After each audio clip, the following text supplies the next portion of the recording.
Hello everybody, welcome back to the channel, and without further ado, let's jump right into it. This was an extremely popular news story, and you will see why. The New York Department of Financial Services, the NYDFS, has reportedly ordered Paxos to stop minting and or mining new Binance US dollar stablecoins. The order to stop issuing BUSD comes just hours after Paxos was served a Wells notice by the SEC for allegedly violating investor protection laws. Right. According to a recent report, the New York regulator ordered Paxos to stop issuing the world's third largest stablecoin amid a renewed regulatory crackdown against cryptocurrency companies. As per a statement from Binance, they said Paxos will continue to service the product, manage redemptions, and will follow up with additional information as required. Paxos also assured the funds are safe and fully covered by reserves in their banks, end quote. We are currently actively witnessing another brazen, dare I say, attack on the cryptocurrency space. They come every 2 or 3 years, generally in very large waves. But this one is something that I think is more obvious than the others. Historically, we have seen interactions or things like this happening within the cryptocurrency space, usually under the guise of we are trying to help consumers, and therefore this is the way that we are going to do it. We have realized that something is wrong with X product, and therefore the way to get it under control is by doing X, Y, and Z. However, what we're currently witnessing from the relative onslaught of the SEC going after multiple cryptocurrency companies and firms and fining them and giving them, you have to pay this, you did this wrong, and once again, all of this while not actively telling the company what they did wrong or that something might have potentially been wrong, and then giving them a gigantic fine. In this case, the New York Department of Financial Services, okay, and I'll give it to you in the easiest way possible. I told you this at the beginning of this year. I don't know how many of you paid attention. If you didn't, I kind of understand. It has to do with stablecoins. We are on the cusp of, this is meant to be the year that multiple countries are going to be releasing their central bank digital currencies. Years ago, within the cryptocurrency space especially, the idea of a stablecoin was not a thing. We hear about them all the time, but years ago, the entire mantra just was cryptographic coins, cryptocurrencies, coins that had no direct issuer, that had no stable price, if you will. The idea was in the future, Bitcoin would become so big that one day Bitcoin's price would reach $1 million because of the billions of people on the planet who are using it. The idea of anything stable didn't really come about until around 2016, more prominently in 2017.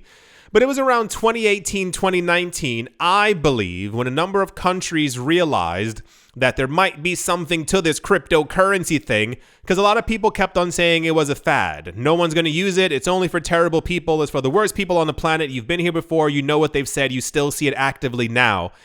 But the idea that one of the first indications that we began to get from countries is they believed that the popularity of Bitcoin and Litecoin and Ethereum, what have you, was resting on the shoulders of people want more digital payments. And as such, we need to digitize everything that there is. I'm telling you, if you find my old videos, I don't know which video, I've made 9 million videos. This was one of the topics of discussions from a number of countries. They thought that they had to digitize their money in some sort of way, and this was going to get people to basically fall over themselves. People, I need the digital US dollar.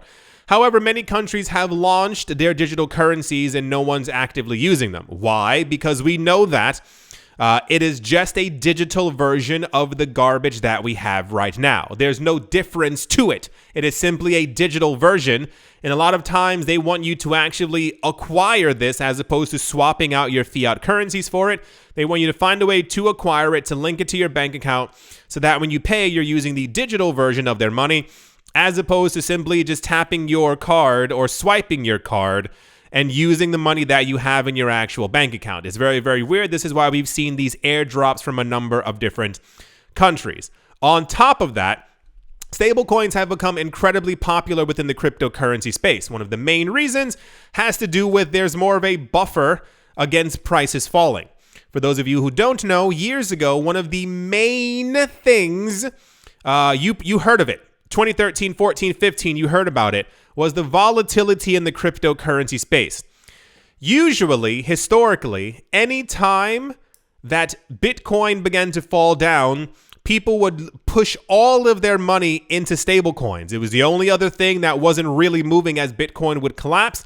Stablecoins would skyrocket. If anyone saw that Bitcoin's price was going up by 3, 4, 5%, people would sell off their stablecoins as quickly as possible, push it into Bitcoin. Bitcoin's price would do the inverse and begin to skyrocket as well. The idea of a stablecoin means you don't have to deal with all of that. You can simply push your money into something that is similar to the US dollar or the euro or the yen, what have you.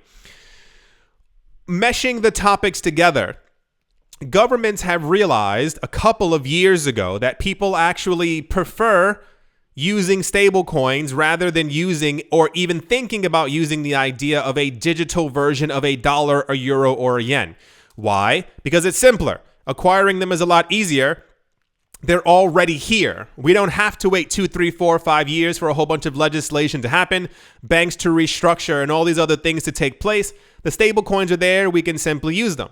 One of the larger stories that we got around 2018, 2019 was between the border of, I believe it was China and Russia. There were a number of merchants. And every single day for years, as long as time has been around, these merchants would have to go across the border, transfer their money from their local currency into the other currency, wait in line, pay a fee, get the paper money that they were getting in order to do commerce on that other side of the border. However, around 2019, a lot of these merchants began to simply use stablecoins. They were using Tether. This is why I think we see such a huge amount of backlash against Tether. It's not that Tether's fake or lying or fraudulent. I told you all that before.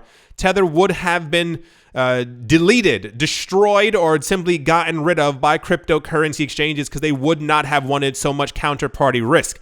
However, around the world, people are using Tether as a version of the US dollar without having to swap into the US dollar. This is a gigantic threat for countries who wish to actually issue their own, especially their own form of a digital euro, a yen, a peso, an African something. Why would they want you to use a stabilized version of a coin that they did not create that is based in US dollars when they could have you use their crappy version of a digitized version of the coin that they're also trying to make? When I said that these are all attacks on the cryptocurrency space, it's not me being like, this is terrible, this is crazy. No, they're doing this on purpose. We've had news and indications before that Bank of America and JP Morgan Chase are actively trying to create their own stablecoins. You even have noticed over the last couple of months, the narrative of anyone using the term central bank digital currency has kind of begun to fade away.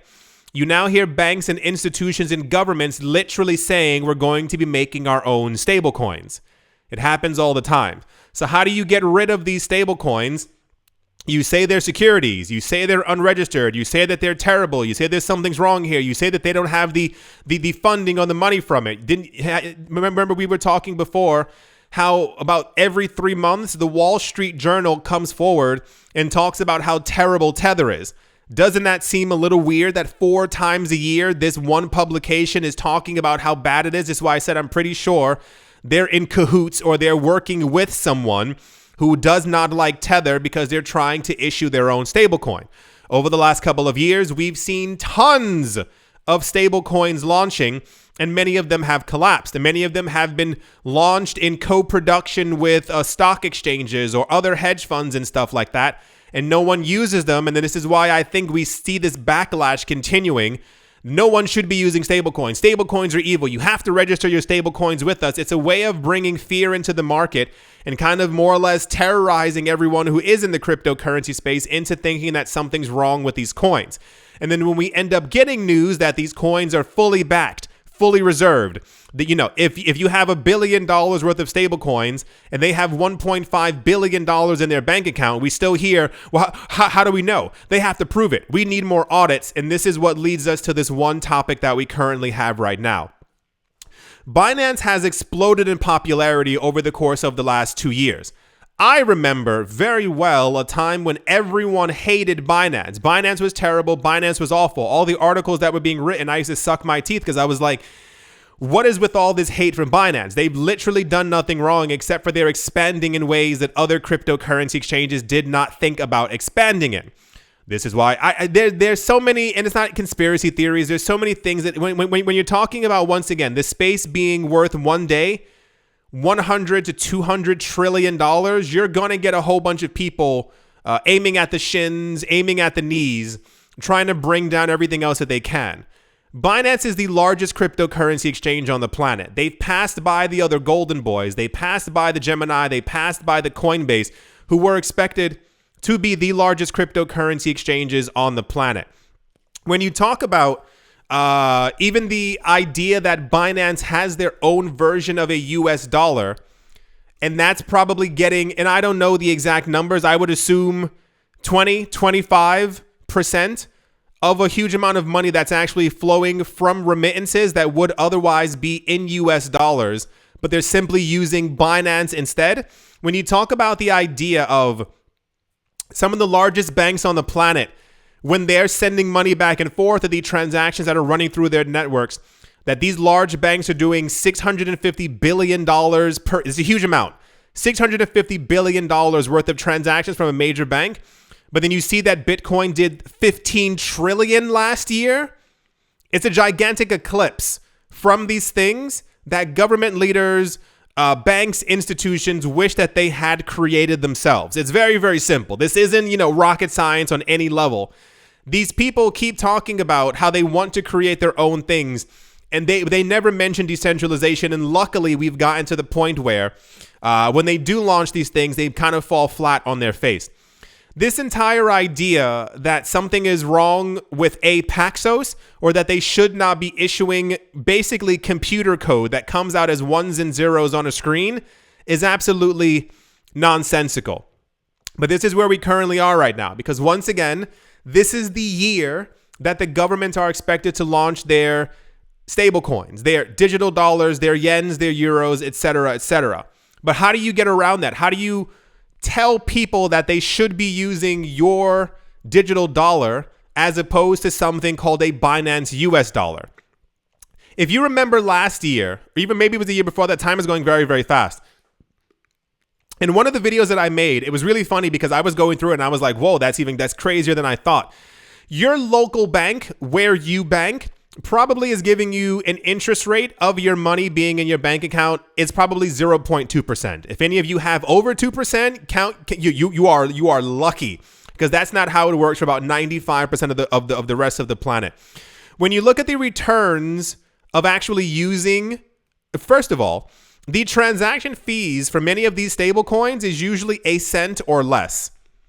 Have you ever tried to send $1 million from or through your bank to another account? They usually want around a good 1 or 2, 3% of the money that you're trying to send. Compare sending $5 million worth of Binance US dollar, Coinbase Circle dollar, or Tether. Your transaction fee is even $1 compared to the $30,000, $40,000, $50,000 that you would be paying as a transaction fee to a bank. Why do you think banks and regulators don't like cryptocurrencies? Is because they work together. The people regulating the banks are the people who used to run the banks. It's always the same. It's always the same people over and over. Imagine from your bank account, you're getting 0.2%. This is why we've seen such a large amount of energy by regulators against these earn programs, these interest programs, against staking. Why? Because for a lot of these stable coins, you can make a yearly guaranteed return based on the algorithm. A yearly guaranteed return of 4%, 5%. Some instances, it's even 7%. How do you, as a bank, make it so that you get rid of something that is offering people who would be your clients 7, even 4% per year is so dramatically different than 0.2%. This is so, I'm a bit riled up, but you understand what I'm saying. This is why we're seeing all of this happening. It's not because stablecoins are evil or bad or wrong. It's because banks and governments are trying to do the exact same thing. They want to wash these things away so that they never have to deal with them, because they basically dropped the ball, missed the ball flew past their head. They didn't create these things when they probably should have, and now everyone else is using these things. You understand what I'm talking about. The order from the New York Department of Financial Services caused Binance's Binance token to drop by 8%. As investors scramble to secure their funds, the token went from 314 to 290. Yeah, you kind of get the idea. This was major news. It says New York regulator reportedly stops Paxos from issuing Binance US dollar. Is it just FUD? No. FUD is something that, one, people say because they don't like a certain amount of information and therefore it's bad. It's FUD. I don't like it. Or two, the idea of FUD is meant to be like a false statement. Someone has said something lying about your coin or your project because they're trying to get the price to drop. No, this has actually happened. Why is it not? Why is it something that we will be able to go from? Is because Paxos is not the only issuer of the Binance US dollar. There are other companies, there are other institutions. If anything, this will only cause more decentralization for the actual coin. This is why we've seen over the last couple of years, the amount of tether that's been put on multiple other chains has only skyrocketed, because they knew that regulators were going to try something just like this. So you make sure that your tether is on Bitcoin, it's on Ether. I think is there tether on Cardano? I know there's tether on Tron, and I think like 8 other blockchains at this point. It says breaking, Paxos reportedly ordered to stop issuing Binance's US dollar. Changpeng Zhao tried to do some kind of like damage control, but I mean, you know, you do what you can. Also on top of that as well, the SEC has also filed a lawsuit against Paxos. Can you guess why? Claiming that the issuance of the Binance US dollar was an illegal, security offering. Yes. If you remember correctly, as to what a security is, I will lightly refresh you. It's a law from over 100 years ago. It's not a joke. The idea is that you, the consumer, are buying something with the expectation of profit. That basically is exactly what it comes down to. So even in many cases, certain forms of real estate may also be considered securities because you are buying them with the expectation of profit. You buy something in the hopes that the person who issued said security, who issued said stock, bond, mutual fund, what have you, that based off of their actions and what they do, that this will cause the item's price to rise. You buy Apple stock because you assume that Apple's going to continue to do well. You buy Johnson & Johnson because you assume that people will continue to use baby powder and diapers for as long as we are on this planet. These are securities. You are doing them based off of the efforts. You are buying them with an expectation that the company will continue to do well. That's the general idea. However, announcing that a stablecoin is an unregistered security is so completely nonsensical because it is a stable coin. Not one of you, not one single person listening or watching this right now has ever purchased a stable coin saying, oh boy, I can't wait till this Binance US dollar goes up to $5 so I can make a profit. It is a stable coin. In doing so, it says the Supreme Court has established 4 criteria to determine whether an investment contract exists, whether something is a security. It is an investment of money into a common enterprise with the expectation of profit to be derived from the efforts of others. I don't know how much longer this entire situation can go on. I am rather much of an idealist in that I believe that we could, as an entire society, actually move so much further from all of this if we simply had proper regulations. I think the way of going about it is only going to continue to cause investors within the United States to lose massive amounts of money. We've heard before how many companies and institutions have already left the United States. Binance was not the first company that was ordered to make a Binance US. There were many companies that simply said, okay, we're just not going to do business here. And they're making huge amounts of money, and I dare say overseas. So basically anywhere else that is in the United States. Do you remember when Canada got their first 3 physical Bitcoin ETFs? How many companies simply moved over to Canada or started doing business within Canada? I understand that this all has to, I get it. Believe me, I get it.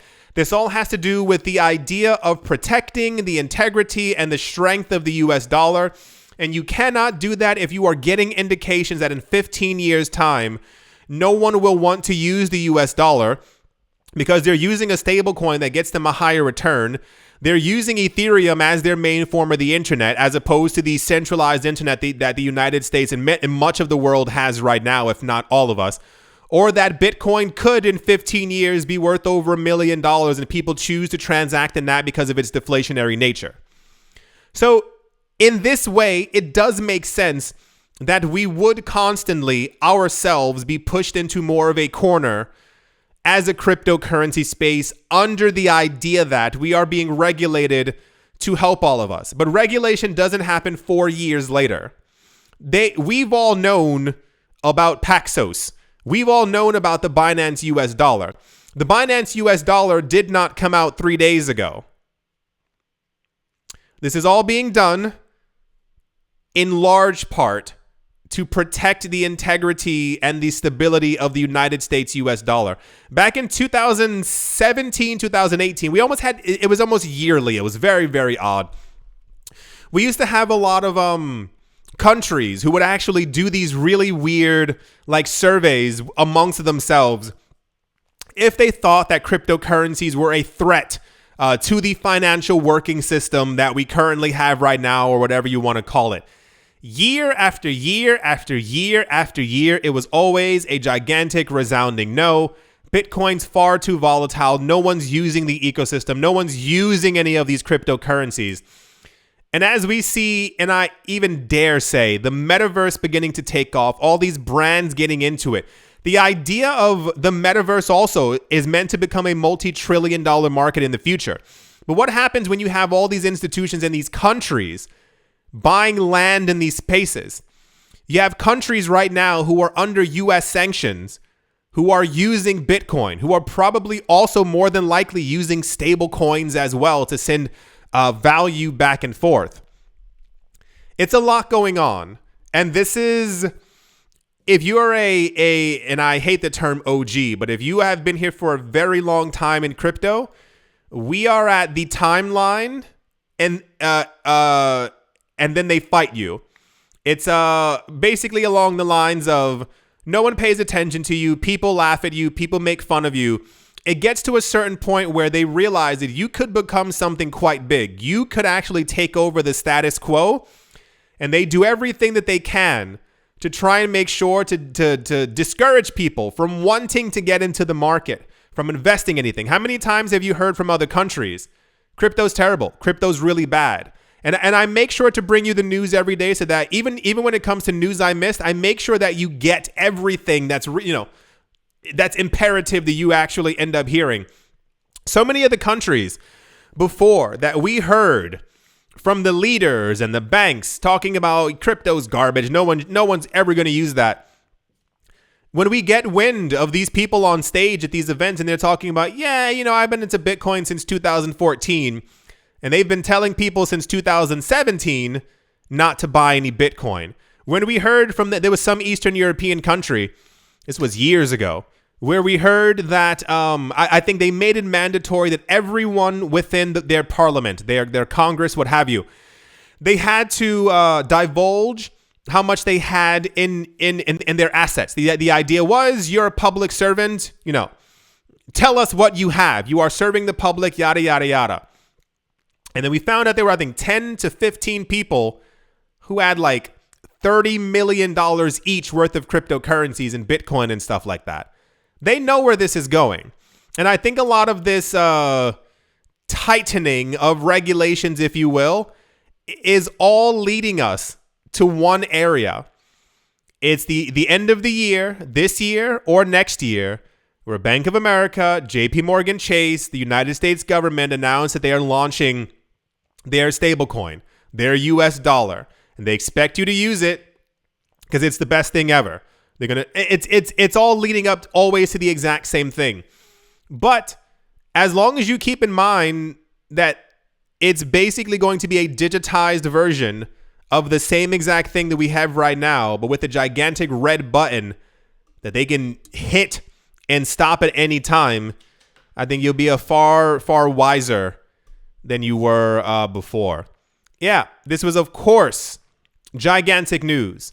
I dare use the word desperate to see what happens during this lawsuit, because I would love to see exactly how the SEC is going to try to convince a judge or the community that the Binance US dollar is an unregistered security. Like, I can't fathom in my mind how they would even think of trying to formulate a plan like that. Anyway, yeah, one of the most popular things that we've had for a while. We are going to get more of this. Understand that this is going to happen this year. This is the year where the crunch is supposed to happen. Because not only are world markets preparing to eventually move back up sometime this year, regulators, especially the US SEC, they understand their general irrelevance. We went over that before. I told you all this years ago. When you think of the actual development and creation of technology and where we are now, there was even someone who mentioned this in some article years ago. He was saying, when you talk about the enforcement of digital law or like things that need to be done, you don't necessarily need a human to tell you. If you understand that a stock, certain types of real estate that would, be written into law, or certain type of XYZ in a crypto, like a cryptocurrency that only has 3 nodes and the developers minted 80% of it and did this with it and they're holding a huge portion, that would be considered a security. You would only need to reference a website for the actual answer. You would not need a regulator. We are so far beyond the idea. We have the technology right now to no longer have to rely on a centralized government, a centralized banking system. Like, we have it right now in front of us. If you can say what the laws are and you can write them onto a blockchain, you can simply make it so that anytime that someone creates a stablecoin, they send their code through the website. It comes out the other side with a yay or a nay. You need to change this because it is too centralized and therefore it will be considered a security. And if it is a security, if you click yes right here, every year you pay us 5% in fees because we're the SEC. The SEC is desperate to try and remain relevant and also gain as much control as possible over the cryptocurrency space because they're relatively irrelevant. That's, once again, just a logical idea. So anyway, without exhausting myself too much further, that's all the Paxos Binance US dollar news. I give it another 2 weeks. We're going to hear another story like this. Some other stablecoin issue or something is also going to get in trouble or have problems or be upset or whatever the case might be. But we will get past this, even though it seems rather annoying. Their lies, if you will, can only go so far, as weird as that sounds. Yeah. Moving along. I hope that you've all enjoyed. Hope that you all are having a great day, morning, afternoon, evening, wherever you are, wherever you might be. I do hope it's absolutely fantastic. Thank you all once again for leaving a like, for leaving a comment, for subscribing, and or just being here. What is that? pink owls? I can't tell what that is. Okay. And I will most certainly be talking to you all soon. See you.